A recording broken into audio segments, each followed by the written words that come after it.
Hey everyone, welcome back to my YouTube channel. I hope आप सभी अच्छे होंगे और आपकी पढ़ाई भी बहुत अच्छी चल रही होगी। आज का टॉपिक थोड़ा ट्रिकी है। आज हम देखेंगे एंगलर एंड प्रांटल क्लासिफिकेशन के बारे में। क्लासिफिकेशन को लेके आपको टेंशन लेने की ज़रूरत नहीं है, क्योंकि आज के हम क्लासिफिकेशन को पढ़ेंगे कुछ इजी एंड फनी ट्रिक के थ्रू, ताकि आपको याद करने में कोई दिक्कत ना हो। एक बार कंसेप्ट क्लियर हो गए ना और ट्रिक के थ्रू क्लासिफिकेशन याद हो गया, फिर आपको रटने की जरूरत नहीं पड़ेगी। Let's start our lecture.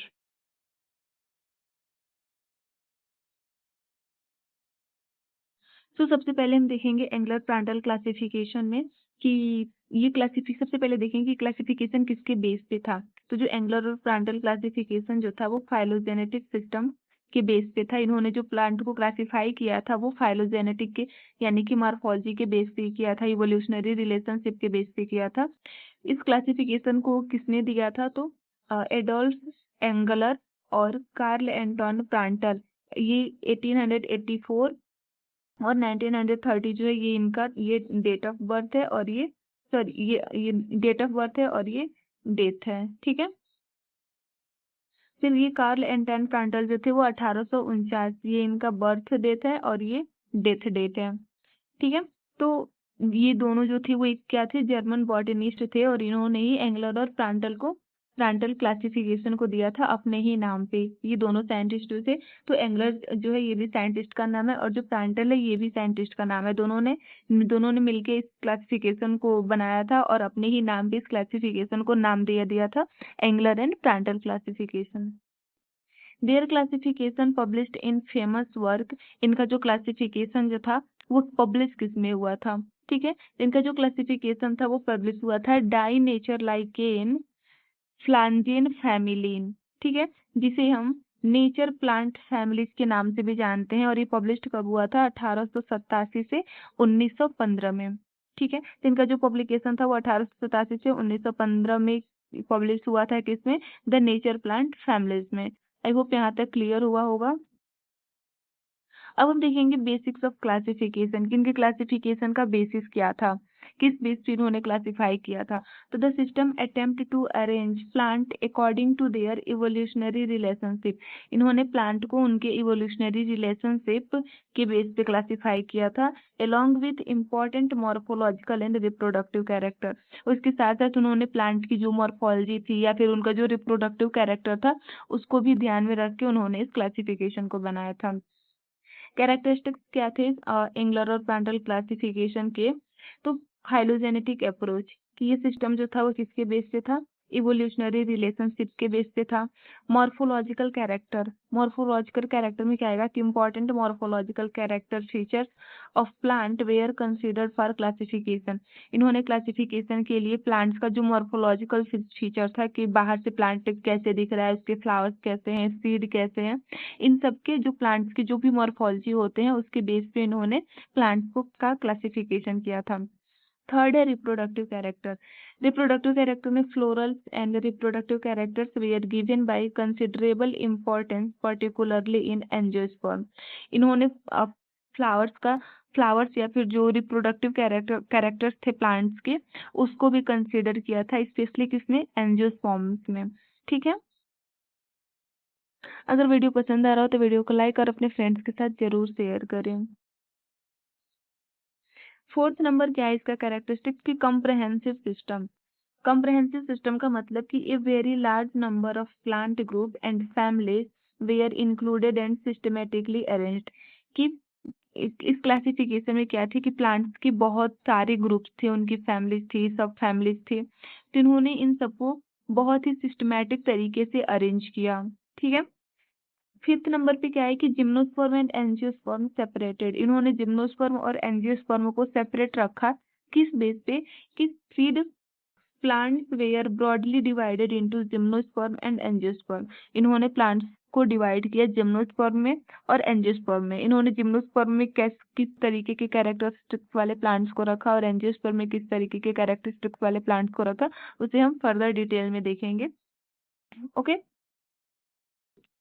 Sixth number पे है angiosperm divided into two classes. Angiosperm को दो क्लासेस में डिवाइड किया। पहला तो था मोनोकॉटिलिडनी और दूसरा था डाइकॉटिलिडनी। ओके। एंजियोस्पर्म में दो क्लासेस बताए, फर्स्ट जो था वो मोनोकॉटिलिडनी और दूसरा जो था वो डाइकॉटिलिडनी। 7th नंबर पे है डाइकॉटिलिडनी। डाइकॉटिलिडनी को भी दो सब क्लासेस में डिवाइड किया, first is the archichlamydeae and second is the metachlamydeae. ठीक है, ये दो क्लासिफिकेशन कंफर्म है। एंजियोस्पर्म को दो क्लासेस में डिवाइड किया, first is the monocotyledonae and second is the dicotyledonae. और डाइकॉटिलिडन को दो सब क्लास में डिवाइड किया, first is the archichlamydeae and second is the metachlamydeae. 8 number पे क्या है, a petalless flower considered primitive. जो ए पेटलेस फ्लावर थे, ए पेटलेस फ्लावर क्या होंगे, ए का मतलब होगा नहीं, ए का मतलब नो, और पेटल का मतलब क्या होगा, पेटल। नो पेटल्स में ऐसे फ्लावर्स जिसमें पेटल नहीं थे। ठीक है, तो ऐसे फ्लावर्स जिनमें पेटल्स नहीं थे उन्होंने इसे किस कैटेगरी में रखा, प्रिमिटिव कैटेगरी में रखा। जैसे लिखा गया flowers without petals were regarded as more primitive. ऐसे फ्लावर्स जिनमें पेटल्स नहीं थे उन्होंने इसे क्या किया, प्रिमिटिव ग्रुप में रख दिया। 9th नंबर क्या है, पॉलीपेटलस कंडीशन प्लेस्ड बिफोर सिम्पेटलस। जो पॉलीपेटलस कंडीशन था, पॉलीपेटलस में क्या होगा, पॉली का मतलब बहुत ज्यादा, और पेटल्स, पेटल्स जब बहुत ज्यादा होंगे तो क्या होंगे, फ्री होंगे, इधर उधर घूम रहेंगे। तो फ्री पेटल्स जो थे वो पॉलीपेटलस बोलते हैं। और जो सिम पेटल्स, सिम का मतलब जुड़ा हुआ और पेटल्स मतलब पेटल। ठीक है, तो जो पेटल्स आपस में फ्यूज्ड थे उन्हें सिम पेटल्स बोला जाता है, और जो पेटल्स फ्री रहते हैं उन्हें पॉलीपेटलस बोला जाता है। तो उन्होंने क्या किया कि जो पॉलीपेटलस था उसे पहले रखा as compare to sympetalous. That means कि उन्होंने पॉलीपेटलस को प्रिमिटिव बताया और सिम्पेटलस के जो फ्लावर्स थे उन्हें एडवांस बताया। ठीक है, यहाँ पे बताया गया है free petals were considered more primitive than fused petals. 10 number पे है यूनिसेक्सुअल फ्लावर। यूनिसेक्सुअल फ्लावर्स में क्या है, यूनिसेक्सुअल फ्लावर यानी ऐसे फ्लावर जिसमें या तो केवल मेल रिप्रोडक्टिव पार्ट हो या फिर केवल फीमेल रिप्रोडक्टिव पार्ट हो। तो जो यूनिसेक्सुअल फ्लावर थे जिनमें केवल एक ही सेक्स ऑर्गन प्रेजेंट थे उन्होंने इसे प्रिमिटिव बताया। Okay, Engler and Prandtl regarded unisexual flower as primitive, an interpretation that not generally accepted today। जो आज के टाइम पे क्या है, एक्सेप्टेड नहीं है। ऐसा थोड़ी ना है कि जिसमें केवल एक सिंगल सिंगल रिप्रोडक्टिव ऑर्गन थे उन्हें आप प्रिमिटिव बोल दोगे, और जिसमें बाइसेक्सुअल होंगे उन्हें आप एडवांस कह दोगे। जो पॉलीपेटलस है जिनके पेटल्स जो है वो फ्री है उन्हें प्रिमिटिव बता दोगे, जो जुड़े हुए हैं वो एडवांस हो जाएंगे। ऐसे थोड़ी ना है। तो ये आज के टाइम पे क्या है, एक्सेप्टेड नहीं है। ये सब जो थे इसके डिसएडवांटेज थे जो हम लास्ट में इसके बारे में देखेंगे। अब हम देखेंगे क्लासिफिकेशन कि एंगलर और प्रांटल ने किस तरीके से क्लासिफाई किया था। तो इन्होंने प्लांट को दो डिवीजन में डिवाइड किया। पहले में 1 से 12 डिवीजन तक के जो थे उनको बोले बैक्टीरिया टेरिडोफाइट। ठीक है, 1 से 12 तक डिवीजन वाले को बोले बैक्टीरिया टेरिडोफाइट। और जो 13वां डिवीजन था उसे इन्होंने इम्ब्रियोफाइटा साइफेनोगेमिया कहा। ठीक है, जो 13वां डिवीजन था उन्होंने इसे एम्ब्रियोफाइटा साइफेनोगेमिया कहा। फिर एम्ब्रियोफाइटा साइफेनोगेमिया जो था उसको दो सब डिवीजन में डिवाइड किया, first is the gymnosperm and second is the angiosperm. ठीक है, इन सब में एक का जो कैरेक्टरिस्टिक्स है इसको फर्दर देखेंगे कि एम्ब्रियोफाइटा साइफेनोगेमिया में उनके प्लांट्स के क्या क्या कैरेक्टर्स थे। फिर जो एम्ब्रियोफाइटा साइफेनोगेमिया को इन्होंने दो सब डिवीजन में क्लासिफाई किया, first is the gymnosperm and second is the angiosperm. इनके कैरेक्टर्स को हम फर्दर देखेंगे। फिर उन्होंने जो एंजियोस्पर्म था इसको दो क्लास में डिवाइड किया जो हमने पहले भी देख लिया। फर्स्ट जो था वो मोनोकॉटिलीडन था और सेकेंड जो था वो डाइकॉटिलीडन था। मोनोकॉटिलीडन में 11 ऑर्डर और 45 फैमिलीज थे। ये चाहो तब याद कर सकते हो या नहीं, इतना डिटेल नहीं आता कि कितने ऑर्डर्स या कितने फैमिलीज थे। फिर उन्होंने क्या किया, जो डाइकॉटिलीडन थे उन्होंने डाइकॉटिलीडन को दो सब क्लास में डिवाइड किया, first is the archichlamydeae and second is the metachlamydeae. Archichlamydeae में 33 ऑर्डर और 206 फैमिली थे, जबकि मेटाक्लेमाइडी में 11 ऑर्डर और 52 फैमिलीज थे। अब हम देखेंगे इस क्लासिफिकेशन को याद करने का ट्रिक, तो ध्यान से सुनना, बिल्कुल भी मिस मत करना, नहीं तो फिर क्लासिफिकेशन आपका क्लियर नहीं हो पाएगा। ट्रिक क्या है इस क्लासिफिकेशन को याद करने के लिए, तो इस क्लासिफिकेशन को याद करने का जो मास्टर ट्रिक है दैट इज द, ये सेंटेंस आप याद रख करो 4-5 बार बोलोगे याद हो जाएगा, बहुत इजी सेंटेंस है।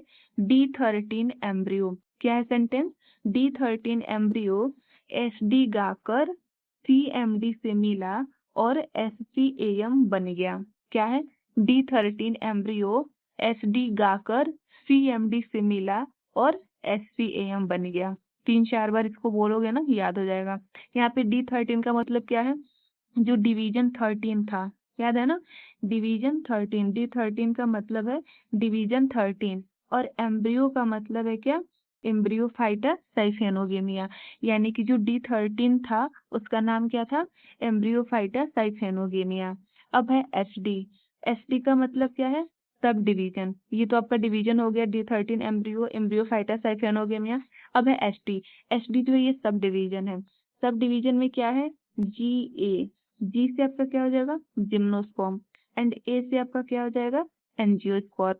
ठीक है, तो SDGA इसका मतलब समझ में आया कि सब डिवीजन है जिम्नोस्पर्म और एंजियोस्पर्म। फिर है CMD, CMD क्या है? C is the class. ठीक है, क्लास क्या है? MD, MD में M से आपका क्या है? मोनोकोटिलीडन, एंड D से क्या है? डाइकोटिलीडन। ठीक है, तो क्लास क्या हो गया? Monocotyledon and dicotyledon. And SC, SC stand for sub class. Sub class क्या है? सब क्लास में है A और M। Then A equal to archichlamydeae ID and M equal to metachlamydeae ID। ठीक है, तो इस सेंटेंस को 3-4 बार बोलोगे ना, पूरा क्लासिफिकेशन इस सेंटेंस में है। क्या है? D13 एम्ब्रियो SD गाकर CMD से मिला और SCAM बन गया। तो ये क्लियर हो गया कि D13 जो है वो एम्ब्रियो साइफेनोगेमिया है, SD जो है वो सब डिवीजन है, GA में जिम्नोस्पर्म है और A से एंजियोस्पर्म है। C stand for class, MD, M से मोनोकोटिलीडन एंड D से डाइकोटिलीडन। SC क्या है? सब क्लास, A से आर्चिक्लेमाइडी और M से मेटाक्लेमाइडी। इस क्लासिफिकेशन में इन्होंने जिम्नोस्पर्म में 7 ऑर्डर को रखा। ठीक है, जिम्नोस्पर्म में 7 ऑर्डर को रखा, तो ये ऑर्डर जो है ये ध्यान में रखना जरूरी है, क्योंकि इससे एग्जाम में क्वेश्चंस बनते हैं। तो जो जिम्नोस्पर्म का जो 7 ऑर्डर है वो कौन कौन सा है? First is the cycadofilicales, second is the cycadales, third is the bennettitales, fourth is the ginkgoales, 5 is the coniferales, 6 is the cordyceps and 7th is the needles। Okay, तो जो जिम्नोस्पर्म्स हैं इनके 7th ऑर्डर है। तो ऐसे देखने में तो बहुत टफ लग रहा होगा ना, कैसे याद होगा? 7th है ऑर्डर है, लेकिन इसका भी एक मास्टर टिप्स मैंने बनाया है जिसके थ्रू बहुत इजी तरीके से 7th ऑर्डर को आप याद कर सकोगे। ठीक है, यहाँ पे 2 भाई हैं, दोनों भाई का नाम क्या है? First is the cycadophyta. ठीक है, फर्स्ट भाई का नाम साइकाफाई एंड सेकेंड भाई का नाम है साइका। ठीक है, तो 2 भाई है, साइकाफाई और साइका। इस सेंटेंस को पढ़ो। साइकाफाई और साइका ने बेन एंड गिन को, बेन और गिन जो ये पड़ोसी हैं बेचारे, जाने दो, मांगने चले आते हैं, पड़ोसी को तो पता है कुछ भी मांगने आ जाएंगे। तो साइका फाई और साइका ने बेन और गिन को कॉर्ड नेट दिया। ठीक है, कॉर्ड और नेट यहाँ पे कमा है, कॉर्ड भी है और नेट भी है, 2 चीज। पड़ोसी थे बेचारे, चले आए साइका फाई और साइका के पास, और उससे उन्होंने क्या मांगा? कॉर्ड और नेट मांगा। तो साइका फाई और साइका ने बेन और गिन क्या है? पड़ोसी हैं, इनको क्या किया? अपना कॉर्ड और नेट दे दिए। ठीक है, तो साइका फाई से यहाँ पे क्या बनेगा? साइका फाई का मतलब है यहाँ पे साइकेडोफिलिकेल। ठीक है, साइका फाई से क्या है? साइकेडोफिलिकेल, और साइका से क्या है? साइकेडेल। ये 2 भाई हो गए, साइका फाई से साइकाफिडिकेल और साइका से साइकेडेल। फिर अब 2 पड़ोसी हैं, पड़ोसी कौन है? बेनिटेल और गिन। तो बेन से आपका क्या हो जाएगा? बेनिटेल। ठीक है, बेन से हो गया बेनिटेल, और गिन से हो गया आपका जिंगोएल। बेन से हो गया बेनिटेल एंड जी से हो गया जिंगोएल। को से हो जाएगा आपका कोनिफेरल। ठीक है, फिर आता है कॉर्ड, कॉर्ड से क्या होगा? Cordaitales, and net stand for gnetales. जी आपका जो होता है इसमें साइलेंट होता है, जिसे हम नीटेल्स पढ़ते हैं, तो नेट से हो जाएगा नीटेल्स। ठीक है, तो ये ऑर्डर क्लियर हुआ जिम्नोस्पर्म का। 7th जो ऑर्डर था कैसे याद रखोगे? साइका फाई और साइका ये दोनों क्या है? भाई हैं। बेन और गिन क्या है? ये दोनों पड़ोसी हैं। ये आए और साइका फाई और साइका से क्या? कॉर्ड और नेट मांगे। तो साइकाफाई और साइकाफाई ने बेन और गिन को क्या किया, कॉर्ड और नेट दिया। तो साइकाफाई से साइकोफिलिकल, साइकेडोफिलिकल और साइका से साइकेडेल्स, बेन से बेनेटेल्स, जिन से जिंकोगेल्स, को से कोनिफेरल्स, कॉर्ड से कॉर्डिटेल्स एंड नेट से नेटेल्स। आई होप यहाँ तक क्लियर हुआ होगा। अगर ये वीडियो का ट्रिक पसंद आ रहा हो ना ऑर्डर याद करने का, तो ऐसे ही और ट्रिकी वीडियोस के लिए चैनल को सब्सक्राइब करना ना भूलें। अब हम क्लासिफिकेशन की जो भी क्लासिफाई क्लास थे या फिर डिवीजन थे, सब डिवीजन थे, उन सबको हम देखेंगे कि कौन से कैरेक्टरिस्टिक्स पे उनको क्लासिफाई किया है, उनमें जो प्लांट्स रखे उनके कौन कौन से कैरेक्टरिस्टिक्स थे। तो सबसे पहले हम देखेंगे एम्ब्रियोफाइटा साइफेनोगेमिया के बारे में। ठीक है, एम्ब्रियोफाइटा क्या होंगे, ऐसे प्लांट जो एम्ब्रियो प्रोड्यूस करते होंगे उन्हें हम एम्ब्रियोफाइटा कहते हैं। ठीक है, फिर है साइफेनोगेमिया। दो टर्म है, एम्ब्रियोफाइटा और साइफेनोगेमिया। एम्ब्रियोफाइटा से तो ये क्लियर हो गया कि ऐसे प्लांट्स जो एम्ब्रियो प्रोड्यूस करेंगे। अब हम देखेंगे साइफेनोगेमिया। साइफेनोगेमिया में क्या होता है कि male gametes reach the egg through the pollen tube. अब देखते होंगे कि जो फ्लावर्स का स्टिग्मा होता है उससे क्या होता है कि पॉलन ग्रेन आता है और फिर ये जर्मिनेट करना शुरू करता है और पॉलन ट्यूब बनाता है, जो क्या होता है एग तक जाता है। ठीक है, तो ये जो पॉलन ट्यूब बनाता है एग तक, इसी पॉलन ट्यूब के थ्रू जो मेल गैमेट्स होता है वो एग तक जाता है। इसी पॉलन के थ्रू जो मेल गैमेट होता है वो एग तक जाता है। तो इसी कंडीशन को हम क्या बोलते हैं, साइफेनोगेमिया बोलते हैं। It mainly include seed plant. इसमें मेनली जो थे वो सीड प्लांट को रखे गए और इसे दो सब डिवीजन में डिवाइड किया गया। First is the gymnosperm and second is the angiosperm. अब हम देखेंगे जिम्नोस्पर्म के कैरेक्टरिस्टिक्स के बारे में। तो जिम्नोस्पर्म में जो प्लांट्स थे उनके जो मेन कैरेक्टर्स थे वो सीड आर नेकेड, यानी जो सीड थे वो नेकेड थे। नेकेड मीन्स उसका सीड कोट जो था वो प्रेजेंट नहीं था। ओव्यूल्स जो थे वो ओवरी के अंदर इनक्लोज्ड नहीं थे। ये प्रोड्यूस करते थे कोन्स या स्ट्रोबेलाई को प्रोड्यूस करते थे। जो जिम्नोस्पर्म्स के प्लांट्स होते हैं उसमें आप देखोगे कोन या स्ट्रोबेलाई का फॉर्मेशन होता है। मोस्टली वुडी प्लांट्स, इसमें मोस्टली जो थे वो वुडी प्लांट्स आते थे। जो वैस्कुलर टिश्यू जो थे वो वेल डेवलप्ड थे। Typically angiosperm type double fertilisation is absent, यानी जिम्नोस्पर्म में डबल फर्टिलाइजेशन जो है वो प्रेजेंट नहीं था, एब्सेंट था। इसका एग्जांपल देखिए तो इसका एग्जांपल में आएगा साइकस, पाइनस, सिड्रस, नीटम और एफेड्रा। ये सब क्या है, जिम्नोस्पर्म्स के एग्जांपल्स हैं। अब हम देखेंगे एंजियोस्पर्म के बारे में कि एंजियोस्पर्म के मेन कैरेक्टर्स क्या थे, उनमें जो प्लांट्स थे उसके कैरेक्टर्स क्या थे। तो इसमें जो सीड थे वो फ्रूट के अंदर इनक्लोज्ड रहते थे। ओव्यूल्स जो था वो ओवरी में प्रेजेंट रहता था। इसमें फ्लावर्स प्रेजेंट होते थे। डबल फर्टिलाइजेशन जो था वो एंजियोस्पर्म का मेन कैरेक्टरिस्टिक्स था। डिवाइड इनटू मोनोकोटिलेडनी एंड डाइकोटिलेडनी, यानी कि एंजियोस्पर्म को दो सब क्लास में डिवाइड किया गया, मोनोकोटिलेडन और डाइकोटिलेडन। इसका एग्जांपल देखिए तो मैंगो, पी, वीट, मेज, मस्टर्ड और सनफ्लावर्स, ये सब एंजियोस्पर्म के एग्जांपल्स हैं। अब हम देखेंगे मोनोकोटिलेडन के बारे में कि मोनोकोटिलेडन के मेन कैरेक्टर्स क्या हैं। तो एम्ब्रियो हैज वन कोटिलीडन। जो मोनोकोटिलीडन के जो मेम्ब्रियो थे उनमें एक कोटिलीडन प्रेजेंट रहता था। यहाँ पे आप देखोगे कि वीट का एम्ब्रियो है, माइक्रोस्कोप के थ्रू देखा गया है, रियल इमेज है। जिसमें आप देखोगे कि वीट का एम्ब्रियो है, जो आप देखोगे कि मोनोकोटिलीडन, एक ही कोटिलीडन दिखाई दे रहा है, that is the monocotyledon. Leaves generally so parallel venation. इसमें जो लिव्स होते हैं वो पैरेलल वेनेशन में होते हैं। रूट जनरली फाइब्रस या एडवेंटिशियस। मोनोकोटिलीडन्स के जो रूट होते हैं वो फाइब्रस या एडवेंटिशियस होते हैं। वैस्कुलर बंडल जो होता है वो स्कैटर्ड होता है। जो वैस्कुलर बंडल होता है वो इधर उधर स्कैटर्ड होता है, उसका कोई सीक्वेंस नहीं रहता। सेकेंडरी ग्रोथ जो होता है वो जनरली एब्सेंट होता है। और इसकी जो फ्लोरल पार्ट्स होते हैं वो कॉमनली 3 या 3 के मल्टीपल्स में होते हैं। इसका एग्जाम्पल देखिए मोनोकोटिलीडन्स का, तो वीट है, राइस है, मेज है, लिली है, ऑनियन है और बनाना है। अब हम देखेंगे डाइकोटिलीडन्स के बारे में। तो डाइकोटिलीडन्स जो होते हैं इनके एम्ब्रियो में 2 कोटिलीडन्स प्रेजेंट होते हैं। जैसे कि आप यहाँ पे पी का एम्ब्रियो देखोगे, ये भी माइक्रोस्कोपिक व्यू है, माइक्रोस्कोप में देखा गया है पी का एम्ब्रियो।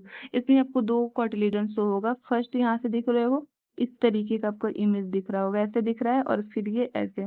तो ये फर्स्ट कोटिलीडन है और ये जो है ये सेकेंड कोटिलीडन है। तो इसमें 2 कोटिलीडन्स प्रेजेंट होते हैं। लिप्स जनरली तो रेटिकुलेट वेनेसन, इसके जो लिप्स होते हैं ये रेटिकुलेट वेनेसन को शो करते हैं। रूट जो होता है वो जनरली टैप रूट प्रेजेंट होता है डाइकोटिलीडन्स में। वैस्कुलर बंडल जो होता है वो अरेंज्ड होते हैं एक रिंग के फॉर्म में, यानी डाइकोटिलीडन में जो वैस्कुलर बंडल्स होते हैं वो रिंग के फॉर्म में अरेंज्ड होते हैं। जैसे कि ये आपका मान लो डाइकोटिलीडन्स के प्लांट का कोई स्टेम या रूट हो गया, ठीक है, रूट हो गया, तो इसमें जो वैस्कुलर बंडल्स जो होंगे ये ऐसे अरेंज्ड होंगे, रिंग के फॉर्म में अरेंज्ड होंगे, ठीक है। सेकेंडरी ग्रोथ जो होगा वो प्रेजेंट होगा, और इसके जो फ्लोरल पार्ट्स होंगे वो 4 या 5 होंगे या फिर इसके मल्टीपल में होंगे। डाइकोटिलीडन्स के एग्जांपल देखिए तो पी हो गया, मस्टर्ड हो गया, सनफ्लावर्स हो गया। अब हम देखेंगे आर्चिक्लेमाइडी के बारे में, ठीक है। तो आर्चिक्लेमाइडी में क्या था, कंसीडर द मोर प्रिमिटिव, जो आर्चिक्लेमाइडी को आर्चिक्लेमाइडी जो सब क्लास था उसको मोर प्रिमिटिव माना गया, या less specialised dicot group in the system. More primitive में क्यों रखा गया, तो पेटल्स जो थे वो जनरली फ्री थे, ठीक है। तो एंगुलर प्लांटल में ये बताया गया कि जो पेटल्स फ्री वाले फ्लावर्स थे या एब्सेंट थे उन्हें किसमें रखा गया, आर्टिक्लेमाइडी में रखा गया, तो इसलिए आर्टिक्लेमाइडी में क्या हो गया, प्रिमिटिव ग्रुप हो गया। फ्लोरल ऑर्गेनाइजेशन जो था वो कंपेरेटिवली लेस स्पेशलाइज्ड था। यहाँ पे आप फ्लावर्स में देखोगे कि इस फ्लावर्स में जो पेटल्स हैं वो क्या है, एक दूसरे से फ्री हैं, देख रहे हो ना, सारे फ्री, यहाँ भी गैप है, यहाँ गैप है, ये सब गैप दिखाई दे रहे हैं, यानी कि जो पेटल्स है वो फ्री है। इसके एग्जाम्पल देखिए आर्टिक्लेमाइडी के, तो रेननकुलेसी का जो मेंबर है वो रेननकुलस है, ब्रेसिकेसी का मेंबर है ब्रेसिका या मस्टर्ड, रोजेसी का मेंबर है रोज, फेबेसी का मेंबर है पी जिसे पाइथन सटाइबम बोलते हैं, और मालवेसी का मेंबर है हिबिस्कस। तो ये था आर्चिक्लेमाइडी के बारे में। अब हम देखेंगे मेटाक्लेमाइडी के बारे में। मेटाक्लेमाइडी कंसीडर द मोर एडवांस, मेटाक्लेमाइडी जो था वो मोर एडवांस कैटेगरी का था, स्पेशलाइज्ड डाइकोट ग्रुप, इसमें जो पेटल्स थे वो फ्यूज थे, और जब पेटल्स फ्यूज रहेंगे तो उन्हें क्या बोलेंगे, गेमोपेटलस या सिम्पेटलस। यहाँ पे आप फ्लावर्स देखोगे, इसमें जो पेटल्स देख रहे हो ये पूरी तरीके से क्या है, फ्यूज है, ठीक है। तो जो जिसमें पेटल्स फ्यूज्ड होते हैं उन्हें गेमोपेटलस या सिम्पेटलस बोलते हैं। कोरोला में भी ट्यूबुलर या रोटेट, जो कोरोला होता है वो ट्यूबुलर फॉर्म में होता है, जहाँ पे आप इमेज के फॉर्म में देखोगे कि जो कोरोला होता है वो ट्यूबुलर फॉर्म में होता है। इसका एग्जांपल देखें तो सोलेनेसी, सोलेनम पोटैटो या टोमेटो हो जाएगा, लेमिएसी में ऑस्मम हो जाएगा, एकंथेसी में जस्टेसिया, रूबिएसी में कॉफिया, एंड एपोसाइनेसी में कैथेरेंथस। तो ये था एंगुलर प्लांटर क्लासिफिकेशन के बारे में। अब हम इसका एडवांटेज और डिसएडवांटेज देखेंगे। एंगुलर और प्लांटल का एडवांटेज क्या था, तो फाइलोजेनेटिक अप्रोच, कि इन्होंने प्लांट को क्लासिफाई किया था एवोल्यूशनरी रिलेशनशिप के बेस पे। Second, comprehensive includes a large number of plant family, इसमें बहुत सारे प्लांट्स थे, उन्होंने उसे सिस्टमेटिकली अरेंज्ड किया उनके फैमिली को, ठीक है।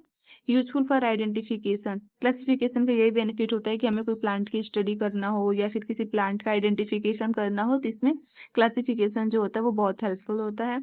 Important historical system influenced later classification system, जो पहले क्लासिफिकेशन हो चुके थे उन सबको ध्यान में रख के एंगलर और प्रांटल ने अपना क्लासिफिकेशन किया था, यानी उसमें जो भी गलतियां हुई थी उसको सुधार किया था, ठीक है।